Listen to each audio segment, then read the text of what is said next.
Hello दोस्तों, स्वागत है आप सभी का आपके अपने यूट्यूब चैनल इंग्लिशानियत पर। जहां पर आज हम बात करने वाले हैं बहुत ही important topic future continuous tense के बारे में। इससे पहले की वीडियोस में हमने फ्यूचर इंडेफिनिट टेंस को डिस्कस किया है और उससे पहले की कई वीडियोस में हमने पास्ट और प्रेजेंट टेंस को डिटेल में डिस्कस कर लिया है। तो अगर अभी तक आपने वो वीडियोस नहीं देखी हैं तो आप इस चैनल के प्लेलिस्ट में जाकर के टेंस के सेक्शन में सारे वीडियोस पा जाएंगे। वहाँ पर और भी आपको कई ग्रामर और लिटरेचर से रिलेटेड वीडियोस मिल जाएंगी। और भी जितने वीडियोस आपको देखने हैं आप कमेंट बॉक्स में कमेंट कर सकते हैं। मैं कोशिश करूँगा कि आप तक वो वीडियो पहुँचाऊँ। तो बिना किसी देरी के शुरू करते हैं आज का अपना वीडियो। लेकिन उससे पहले अगर आपने अभी तक वो वीडियो को लाइक नहीं किया है तो वीडियो को लाइक करके चैनल को सब्सक्राइब कर दीजिए, जिससे कि आने वाली हर वीडियोस की सारी नोटिफिकेशंस आप तक पहुंचती रहें। तो चलिए शुरू करते हैं आज का अपना टॉपिक फ्यूचर कॉन्टिन्यूअस टेंस। दोस्तों, हर टेंसेस की तरह यानी कि पास्ट और प्रेजेंट टेंस की तरह फ्यूचर टेंस के भी चार पार्ट्स होते हैं या चार टाइप्स होते हैं। फ्यूचर इंडेफिनिट टेंस, जिसको हम सिंपल फ्यूचर टेंस भी बोलते हैं, जिसको हमने डिस्कस कर लिया है। फ्यूचर कॉन्टिन्यूअस टेंस, जिसको आज हम डिस्कस करने वाले हैं। फ्यूचर परफेक्ट टेंस और फ्यूचर परफेक्ट कॉन्टिन्यूअस टेंस। तो जानते हैं सबसे पहले कि फ्यूचर कॉन्टिन्यूअस टेंस का डेफिनेशन क्या है। The future continuous tense is a verb tense that shows an action happening is not over yet over a period of time in the future. इसका मतलब क्या हुआ?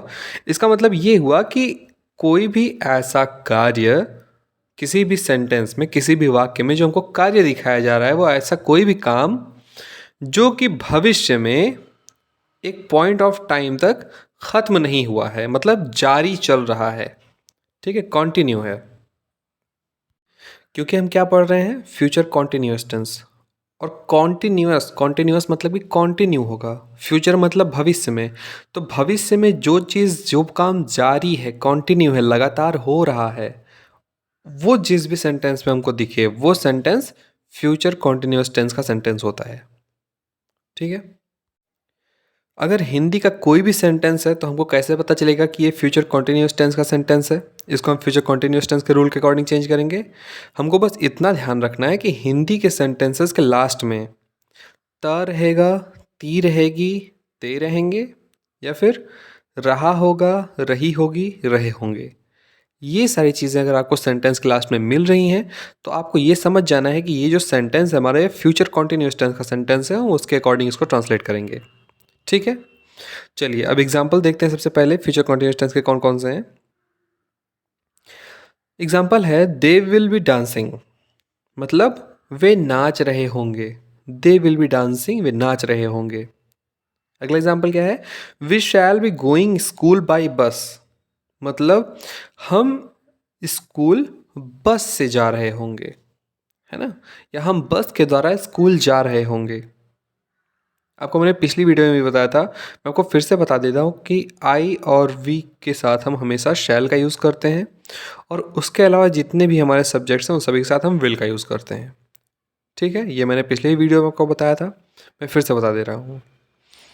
अब शुरू करते हैं, जानते हैं, देखते हैं कैसे हम अपने आप को, अपने सेंटेंसेस को दूसरे सेंटेंस में यानी कि इंग्लिश में हिंदी से किस तरह से हम ट्रांसलेट कर सकते हैं अपने फ्यूचर कॉन्टिन्यूअस टेंसेस को। तो सबसे पहले देखते हैं पॉजिटिव सेंटेंस स्ट्रक्चर क्या होता है। दोस्तों, पॉजिटिव सेंटेंस स्ट्रक्चर खुद में अगर पॉजिटिव सेंटेंस है, मतलब क्या हुआ इसका? पॉजिटिव सेंटेंस का मतलब है कि उसमें कोई निगेटिव वर्ड ना आया हो। जिस भी सेंटेंस में कोई निगेटिव वर्ड नहीं आता है वो सेंटेंस हमारा पॉजिटिव सेंटेंस होता है। ठीक है। निगेटिव वर्ड्स, जैसे कि अगर कोई हिंदी का सेंटेंस है उसमें नहीं, कभी नहीं, ये सारी चीज़ें अगर आ जाती हैं तो निगेटिव सेंटेंस हो जाएगा। अगर यही निगेटिव वर्ड्स नहीं आते हैं जिस भी सेंटेंस में तो वो पॉजिटिव सेंटेंस होता है। ठीक है। इंग्लिश के सेंटेंसेस हैं, उसमें अगर कोई नो आ जाता है, नॉट आ जाता है, नीदर आ जाता है किसी भी सेंटेंस में तो वो निगेटिव सेंटेंस हो जाता है। और अगर ये सारे वर्ड्स नहीं आए होते हैं तो वो पॉजिटिव सेंटेंस होता है। ठीक है। तो पॉजिटिव सेंटेंस स्ट्रक्चर है, मान लीजिए कोई फ्यूचर कॉन्टिन्यूअस टेंस का हिंदी में दिया हुआ है, उसको हमें इंग्लिश में ट्रांसलेट करना है, तो हम कैसे करेंगे? तो उसका आपके सामने रूल लिखा हुआ है। सबसे पहले हम सब्जेक्ट लिखते हैं, उसके बाद सब्जेक्ट के अकॉर्डिंग विल या शैल लगाते हैं, है ना। अगर आई और वी है सब्जेक्ट तो उसके साथ हमारा शैल लगेगा, और कोई भी सब्जेक्ट है उसके साथ हमारा विल लगेगा। फिर उसके बाद हम लगाएंगे बी, फिर वर्ब का फर्स्ट फॉर्म, उसके साथ आईएनजी और फिर ऑब्जेक्ट। ठीक है। हम एग्जाम्पल देखेंगे, अच्छे समझ में आ जाएगा। मोहन कल राज के साथ क्रिकेट खेलता रहेगा। ठीक है। हमने आपको क्या बताया था? जिस भी सेंटेंस के लास्ट में हमको ता रहेगा, ती रहेगी, ते रहेंगे, या फिर रहा होगा, रही होगी, रहे होंगे, ये सारी चीज़ें मिल रही होंगी, तो वो हमारा फ्यूचर कॉन्टिन्यूस टेंस का सेंटेंस होगा। तो हमने क्या पढ़ा अभी? सब्जेक्ट, फिर विल या शैल सब्जेक्ट के अकॉर्डिंग, फिर बी, फिर वर्ब के फर्स्ट फॉर्म के साथ आईएनजी और फिर ऑब्जेक्ट। तो इसमें हमने क्या लिखा है? मोहन आपका सब्जेक्ट है, मोहन के अकॉर्डिंग हमने विल लगाया है, फिर विल के बाद बी, है ना। फिर प्लेइंग, क्योंकि प्ले फर्स्ट फॉर्म है, उसके साथ आईएनजी, फिर उसके बाद क्रिकेट विथ राज टुमारो। ऐसे ही अगला सेंटेंस क्या है दोस्तों? हम कल दिल्ली जा रहे होंगे। ठीक है, तो इसमें भी हमने अभी बताया था ना, रहा होगा, रही होगी, रहे होंगे, तो इसमें रहे होंगे आया है ना, तो ये फ्यूचर कॉन्टिन्यूस टेंस को फॉलो करेगा। तो हम, हमारा सब्जेक्ट है, उसके अकॉर्डिंग हम विल या शैल लगाएंगे। तो वी के लिए हम शैल लगाते हैं, तो we shall be. Go first form है, उसके साथ आईएनजी लग जाएगा, तो we shall be going to Delhi tomorrow. इस तरह से हमने ये समझ लिया किस तरह से हम यूज़ करते हैं इस सेंटेंस का, जो हमारे फ्यूचर कॉन्टिन्यूस टेंस का पॉजिटिव सेंटेंस स्ट्रक्चर है, उसको किसी भी हिंदी सेंटेंस से इंग्लिश सेंटेंस में ट्रांसलेशन के लिए। ठीक है, अब एक्सरसाइज देख लेते हैं, हमको और अच्छे से समझ में आ जाएगा खुद सॉल्व करेंगे। तो आपका एक्सरसाइज लिखा हुआ है, मैं तुमसे कल मिल रहा होऊंगा। ठीक है, रहा होगा, रही होगी, रहे होंगे, रहा होऊंगा, ये सारी चीज़ें किस में आता है? फ्यूचर कॉन्टिन्यूस टेंस में। तो मैं तुमसे कल मिल रहा होऊंगा, तो हमने जब लास्ट में देखा तो हमको समझ में आ गया फ्यूचर कॉन्टिन्यूस टेंस है।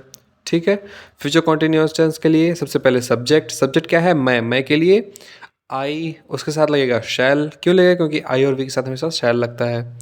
तो आई शैल, फिर बी, उसके बाद मिलने की इंग्लिश होती है मीट, और आएंगे तो मीटिंग, फिर उसके बाद कल की इंग्लिश टुमारो। तो I shall be meeting tomorrow. अब इसमें तुमसे है, तो I shall be meeting you tomorrow. ठीक है, मैं तुमसे कल मिल रहा हूँगा। ऐसे ही अगला का एग्जाम्पल है, अगला का एक्सरसाइज है, भगवान हमारी मदद करते रहेंगे। तो गॉड विल बी, मदद करने की इंग्लिश होती है हेल्प, आईएनजी लग जाएगा तो हेल्पिंग, तो God will be helping us. ठीक है, तो इस तरह से हमारा हो जाएगा positive sentence structure future continuous tense का कंप्लीट। आई होप कि आपको समझ में आ गया होगा। अब बढ़ते हैं निगेटिव सेंटेंस स्ट्रक्चर। फिर निगेटिव सेंटेंस स्ट्रक्चर क्या होता है? जिस भी सेंटेंस में कोई निगेटिव वर्ड आ जाए। निगेटिव वर्ड कौन से? इंग्लिश सेंटेंस में नॉट, नेवर, नीदर, ऐसे शब्द, ऐसे वर्ड्स। हिंदी सेंटेंस में ना, नहीं, ना की, ना तो, ये सारी चीज़ें, है ना। तो जिस भी सेंटेंस में हमको ये सारे वर्ड्स मिलते हैं वो हमारे निगेटिव सेंटेंस कहलाते हैं। और फ्यूचर कॉन्टिन्यूस टेंस का जो निगेटिव सेंटेंस होगा तो उसको हम हिंदी टू इंग्लिश ट्रांसलेट करने के लिए कौन से रूल फॉलो करेंगे? सारी चीज़ें सेम रहेंगी, बस हेल्पिंग वर्ब विल या शैल के बाद नॉट लग जाएगा। ठीक है, विल, शैल और बी, इन दोनों के बीच में नॉट लग जाएगा। आप स्ट्रक्चर देख रहे हैं, सब्जेक्ट, फिर विल शैल, फिर नॉट, फिर बी, फिर वर्ब का फर्स्ट फॉर्म, आईएनजी और ऑब्जेक्ट। एग्जाम्पल देखेंगे, अच्छे से समझ में आ जाएगा। फिर से एग्जाम्पल है, मोहन कल राज के साथ क्रिकेट नहीं खेलता रहेगा। ठीक है, तो ता रहेगा, मैंने बताया था अभी, ता रहेगा, ती रहेगी, ते रहेंगे। तो ता रहेगा मतलब फ्यूचर कॉन्टिन्यूस टेंस, बीच में नहीं आ गया है तो मतलब फ्यूचर कॉन्टिन्यूस टेंस का निगेटिव सेंटेंस स्ट्रक्चर। तो मोहन हमारा सब्जेक्ट है, उसके अकॉर्डिंग हमने विल लगाया है, फिर उसके बाद नहीं है तो नॉट, फिर बी, प्ले फर्स्ट फॉर्म है तो उसके बाद आईएनजी क्या, प्लेइंग, ऑब्जेक्ट है हमारा क्रिकेट, फिर उसके आगे अदर वर्ड्स यानी कि विथ राज टुमारो। ठीक है, तो Mohan will not be playing cricket with Raj tomorrow. ऐसे ही अगला एग्जाम्पल हम देखेंगे, उसमें लिखा हुआ है, हम कल दिल्ली नहीं जा रहे होंगे। तो रहे होंगे कॉन्टिन्यूअस, फ्यूचर तो फ्यूचर कॉन्टिन्यूअस, है ना। नहीं आ गया मतलब निगेटिव सेंटेंस, तो बस वही चीज़, सब्जेक्ट, सब्जेक्ट है वी, उसके बाद हमारा शैल लगेगा क्योंकि आई और वी के साथ हम शैल लगाते हैं। नहीं जा रहे होंगे तो नॉट बी, क्योंकि शैल नॉट बी लगता है ना नहीं जाने के लिए ना, अगर निगेटिव सेंटेंस होता है तो हेल्पिंग वर्ब यानी कि विल और शैल और बी के बीच में नॉट आ जाता है ना। तो वी शैल नॉट बी, गो की इंग्लिश सॉरी जाने की इंग्लिश होती है गो, उसके साथ आईएनजी लग जाएगा तो गोइंग, तो we shall not be going to Delhi tomorrow. ठीक है, अब हम एक्सरसाइज देखेंगे, हमको और अच्छे समझ में आ जाएगा कैसे। आपका एक्सरसाइज में पहला सेंटेंस दिया हुआ है, मैं तुमसे कल नहीं मिल रहा होऊंगा। तो हमने क्या देखा, रहा होऊंगा मतलब कॉन्टिन्यू है फ्यूचर में, तो फ्यूचर कॉन्टिन्यूअस, बीच में नहीं आ गया है तो निगेटिव सेंटेंस। फिर उसके अकॉर्डिंग क्या होगा, मैं के साथ आई, मैं की इंग्लिश होती है आई के साथ हम शैल लगाएंगे, तो आई शैल नॉट बी, है ना, आई शैल नॉट बी, मैं नहीं रहा होऊंगा, इतने का हो गया। क्या नहीं रहा होऊंगा, मिल नहीं रहा होऊंगा, तो मिल की इंग्लिश क्या होती है, मीट, मीट में आ जाएगा तो मीटिंग, फिर यू, फिर टुमारो, ठीक है। तो I shall not be meeting you tomorrow, मैं तुमसे कल नहीं मिल रहा होऊंगा, है ना। ऐसे अगला क्या सेंटेंस है, वे हमारी मदद नहीं करते रहेंगे, तो दे के लिए हम लगाएंगे विल, फिर not be, they will not be, उसके बाद मदद करने की इंग्लिश होती है हेल्प, तो आएंगे लग जाएगा तो हेल्पिंग, तो they will not be helping us, ठीक है। इस तरह से एक्सरसाइज कंप्लीट हो जाएगा और हमने सीख लिया किस तरह से हम निगेटिव सेंटेंसेस को भी कैसे हम हिंदी टू इंग्लिश ट्रांसलेट करते हैं। अब बात करते हैं इंट्रोगेटिव सेंटेंसेस की। इंट्रोगेटिव सेंटेंस स्ट्रक्चर हम देख रहे हैं, सामने लिखा हुआ है। सबसे पहले हेल्पिंग वर्ब विल या शैल आ जाएगा, फिर सब्जेक्ट, फिर बी, फिर वर्ब का फर्स्ट फॉर्म, फिर आईएनजी, फिर ऑब्जेक्ट, ठीक है ना। सब्जेक्ट से पहले विल शैल और सब्जेक्ट के बाद बी, फिर बाकी सारी चीज़ें सेम। कैसे, मान लीजिए कोई एग्जाम्पल देखते हैं। एग्जाम्पल में लिखा हुआ है, क्या मोहन कल राज के साथ क्रिकेट खेलता रहेगा, तो मोहन के लिए विल लगेगा, तो हमने पहले विल लगा दिया, फिर मोहन, फिर उसके बाद बी लगाया, उसके बाद सारी चीज़ें सेम। कैसे, playing cricket with Raj tomorrow. ऐसे ही अगला एग्जाम्पल, क्या हम कल दिल्ली जा रहे होंगे, तो क्या हम हमारा सब्जेक्ट है, सब्जेक्ट हम की इंग्लिश होती है वी के अकॉर्डिंग हम लगाएंगे शैल, तो शैल वी बी, ठीक है ना। फिर गोइंग टू दिल्ली टुमारो, बस आपको इतना ध्यान रखना है। तो ये हो गया हमारा एग्जाम्पल। आपको ध्यान क्या रखना है, जब भी हम पॉजिटिव सेंटेंस पढ़ रहे हैं तो सब्जेक्ट, फिर विल या शैल, फिर बी, ठीक है। निगेटिव सेंटेंस स्ट्रक्चर पढ़ रहे हैं तो सब्जेक्ट, विल या शैल, फिर नॉट बी, ठीक है ना। और इंट्रोगेटिव सेंटेंस पढ़ रहे हैं तो विल या शैल, फिर सब्जेक्ट और फिर बी, ठीक है। इस तरह से रूल्स या इस तरह से स्ट्रक्चर्स फॉलो होते हैं। बात कर लेते हैं एक्सरसाइज की। एक्सरसाइज में पहला सेंटेंस दिया हुआ है, क्या मैं तुमसे कल मिल रहा हूँगा, है ना।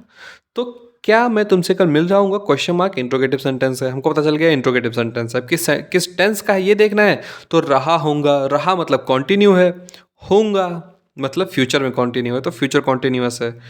तो इसके लिए हम क्या करेंगे, सबसे पहले विल या शैल, सब्जेक्ट के अकॉर्डिंग, सब्जेक्ट है हमारा मैं यानी कि आई के अकॉर्डिंग क्या लगेगा, शैल, ठीक है। तो शैल आई, फिर उसके बाद B, shell I B, meet की इंग्लिश, सॉरी मिलने की इंग्लिश होती है मीट, आईएनजी लग जाएगा तो meeting you tomorrow, shall I be meeting you tomorrow, क्या मैं तुमसे कल मिल रहा होऊंगा। इस तरह से कंप्लीट हो गया।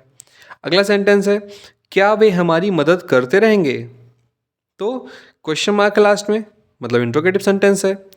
करते रहेंगे मतलब कि कॉन्टिन्यू है, फ्यूचर कॉन्टिन्यूअस टेंस। तो सबसे पहले वे यानी कि दे हमारा सब्जेक्ट है, उसके अकॉर्डिंग क्या लगेगा, विल या शैल, विल लगेगा। तो विल दे बी हेल्पिंग, क्यों, क्योंकि मदद करने की इंग्लिश होती है हेल्प, और उसके साथ आईएनजी लग जाएगा तो हेल्पिंग, तो will they B helping us, last में क्वेश्चन मार्क। तो इस तरह से कंप्लीट हो गया हमारा इंट्रोगेटिव सेंटेंस स्ट्रक्चर, और ओवरऑल हमने कंप्लीट कर लिया, सीख लिया क्या, कि फ्यूचर कॉन्टिन्यूअस टेंस में अगर कोई सेंटेंस दिया होता है हिंदी में तो हम उसको इंग्लिश में कैसे ट्रांसलेट करते हैं, ठीक है।